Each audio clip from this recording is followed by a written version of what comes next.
Halo, jumpa lagi di FM Channel Ngaji Buku Film dan Lagu. Kali ini kita akan membahas sebuah film yang sangat bagus. Diambil dari kisah nyata, film ini berjudul Breakthrough. Film ini mengisahkan tentang kekuatan doa seorang ibu yang mampu menghidupkan anaknya yang sudah divonis mati. Penasaran kan? Tonton habis video ini dan jangan lupa subscribe, like, komen, dan share. Kita saksikan sama-sama. Film Breakthrough dirilis pada tanggal 17 April 2019 di Amerika Serikat. Film produksi Franklin Entertainment Production dan Fox 2000 Picture ini disutradarai oleh Roxanne Dawson dan dibintangi oleh Chrissy Metz yang memerankan Joyce Smith, karakter seorang ibu yang gigih dan berkeyakinan penuh akan pertolongan Tuhan untuk menyelamatkan anak adopsinya, John, yang sudah divonis mati. Josh Lucas yang memerankan Brian Smith, suaminya Joyce, karakter seorang suami dan bapak yang lebih banyak menggunakan logika dan lebih realistis menghadapi kenyataan. Ia menjadi peredam bagi istrinya Joyce yang lebih banyak bersikap emosional. Marcel Ruiz yang memerankan sebagai John Smith, anak adopsi Joyce dan Brian, karakter seorang remaja yang sedang galau dengan identitas dirinya sebagai anak adopsi. Topper Grace yang memerankan pendeta Jason Noble, seorang pendeta yang funky, tidak akur dengan Joyce, tetapi sangat peduli dan terus mendampingi John selama proses perawatan. Dennis Haysbert yang memerankan Dr. Garrett, seorang dokter ahli di bidangnya yang menangani John. Dr. Garrett akhirnya mengakui bahwa kasus John itu ada campur tangan Tuhan karena menurut teori medis dan pengalamannya, John seharusnya menjadi cacat, bahkan bisa mati. Mike Colter yang memerankan Tommy Shine, seorang petugas damkar di kota itu yang berhasil menyelamatkan John saat kecelakaan tenggelam di danau beku itu. Tommy mengalami keanehan saat ia menyelamatkan John, yaitu mendengar suara yang hanya ia bisa dengar sendiri, seolah-olah membimbing ia menemukan tubuh John. Ditambah kenyataan bahwa John bisa hidup kembali dan itu diyakini oleh orang-orang sebagai mukjizat Tuhan. Masalahnya, Tommy tidak percaya dengan Tuhan. Cerita dimulai pada tanggal 15 Januari 2015 di sebuah kota kecil St. Charles di Missouri, Amerika Serikat. Menampilkan kegiatan rutin di pagi hari masing-masing tokoh yang akan mewarnai cerita film ini. Tokoh sentral film ini adalah hubungan antara seorang ibu bernama Joyce Smith dengan anak adopsinya bernama John yang berumur 14 tahun.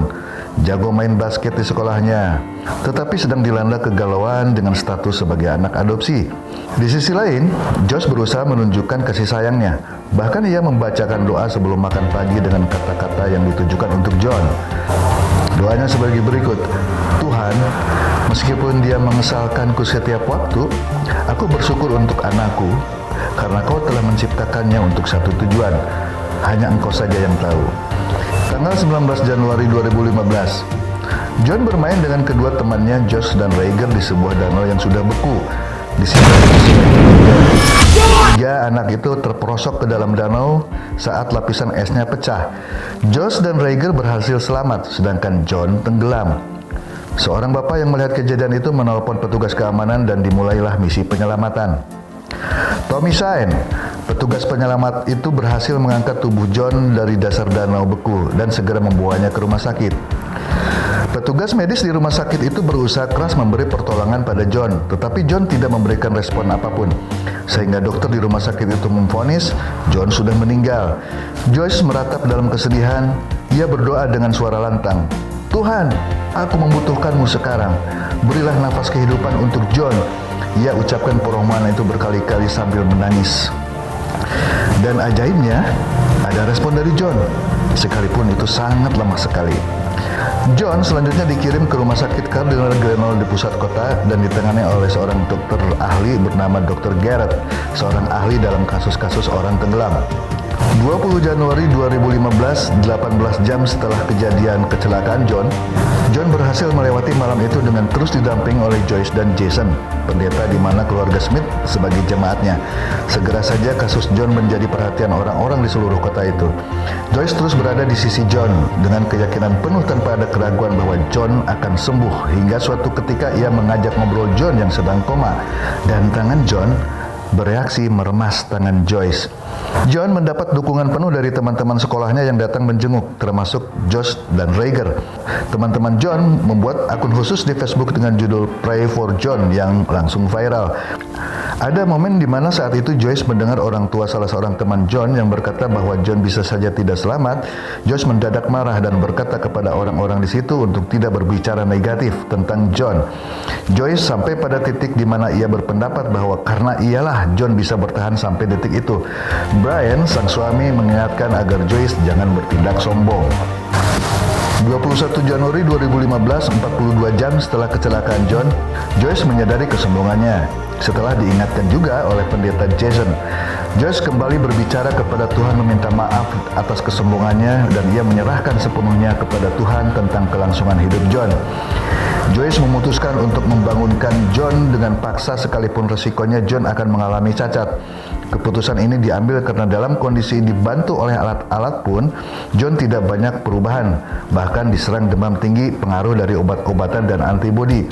Joyce meminta kepada semua orang melalui Jason yang disiarkan oleh TV agar berdoa untuk John. Tanpa diduga, orang-orang sudah berkumpul malam itu berdoa untuk John, dan air mata mengalir di sudut mata John saat ia masih terbaring dalam keadaan koma. 22 Januari 2015, 72 jam setelah kecelakaan John, hari membangunkan John pun tiba. Dengan cara mencopot semua alat-alat bantu penyokong pernafasan, John melakukan perjuangan sendiri agar bisa bangun. John tiba-tiba membuka mata, dan yang pertama kali ia lihat adalah Joyce yang selama proses membangunkan itu terus berada di sisi John, sambil terus memberikan semangat kepada John. Kondisi John setelah ia siuman dari koma yang tidak mengalami cacat sedikit pun membuat heran Dr. Garrett. Selama karir dokternya, ia belum pernah mengalami situasi seperti itu dan meyakini bahwa kejadian ini adalah sebuah mukjizat. 2 minggu kemudian, John pun bisa pulang dari rumah sakit. Di akhir cerita, John menghadapi situasi di mana ia dipandang sebagai bocah mukjizat. Ia menerima pertanyaan, mengapa ia yang dipilih Tuhan untuk bangun kembali? Atau mengapa ia dipilih Tuhan untuk hidup kembali? John kebingungan dan berusaha juga mencari tahu. Ia pun pergi ke danau yang nyaris merenggut nyawanya itu, dan tidak sengaja ia bertemu dengan Tommy Shine, petugas damkar yang menyelamatkannya. Tommy yang awalnya tidak mempercayai Tuhan menjadi berpikir tentang adanya campur tangan Tuhan terhadap kasus yang menimpa John. Ia mengatakan mungkin ada rencana Tuhan untuk John, dan John mengatakan tidak untuk dirinya saja, tapi untuk Tommy juga. Cerita film ini ditutup dengan kesaksian John tentang begitu besar cinta kedua orang tua angkatnya. Ia tersadar saat ia dilahirkan tak diinginkan oleh orang tua biologisnya, tetapi ada orang tua lain yang sangat menginginkannya. Nah, apa yang bisa kita ambil hikmah dan pelajaran dari film ini? Bahwa kekuatan doa yang dilandasi dengan keyakinan penuh kita kepada Tuhan ternyata didengar oleh Tuhan. Oleh sebab itu, jangan pernah berhenti berdoa kepada Tuhan. Tetapi jangan memaksa Tuhan. Pasrahkan semua keputusan kepada Tuhan. Seperti yang ditunjukkan oleh Joyce pada film ini. Ada pengakuan menyerah dari Joyce pada saat ia merasa di titik kesombongan karena dirinya lah bahwa John bisa bertahan sampai detik itu. Apalagi doa itu dilakukan oleh seorang ibu yang dilandasi dengan kasih sayang, maka sesuatu yang mustahil bisa menjadi kenyataan. Oleh sebab itu, bagi mereka yang masih mempunyai ibu, sayangilah mereka dan mintakan doanya kepada mereka, walaupun tanpa kita minta seorang ibu akan mendoakan anak-anaknya. Di sisi lain, dalam menyikapi kenyataan apakah Tuhan itu akan mengabulkan permohonan kita, maka lepaskanlah dari pikiran seperti itu.